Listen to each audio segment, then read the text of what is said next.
Moses also conquered the problem of lack of skills. If he looked at his inability to speak, it would have stopped him. He had communication problem. But God will always use other people's skills to make up for what you don't have. That's why as a minister, you have to learn how to network. If you find inabilities and things that you can't do, find people who have those skills and leverage on it. For instance, for Moses, it was Aaron. When God saw that Moses was complaining about his stammering tongue, you know what God said? I have called Aaron and I've attached him to you. He knows how to speak. He has ability. He has communication skill. Let him do the speaking. You have the anointing. You have the rod. When it comes to confronting Pharaoh by power, deploy the anointing. You have that one. But when it comes to doing the negotiation, the diplomatic discussion for releasing Israel and giving them independence, if Aaron has skills in that area, let him talk with the king. So that means you don't need to have all the skills to do ministry. If you're looking at what you lack as skill, you will never start. Look at what God has equipped you with. The other ones you don't have, find it in other people.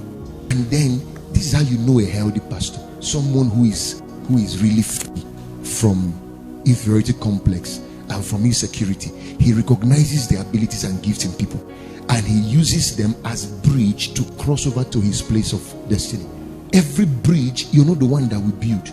You're not the one that would establish them. There are some bridges that God will bring your way that are other people's skills, other people's abilities. You need to know how to use those bridges to get where you're going to. Jesus understood how to do that.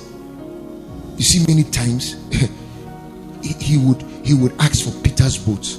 He didn't need to buy a boat himself. He just knew Peter has a boat. Can you bring your boat? I want to preach. And then he would use the boat of Peter to preach. Another time he would say, go and get a donkey tied behind somebody's house there. If they ask you who needs it, tell the people that the master is in need of it. And then he will ride on a donkey that is not his own. You need people's ability and people's skills to get where you're going to.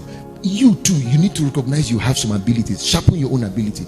Don't say, okay, I want to just be a crude guy. I don't need to develop myself. I don't need to build myself as long as I have built people. No, find your own ability and turn them to a marketable skill, while you also network other people's skills and all that.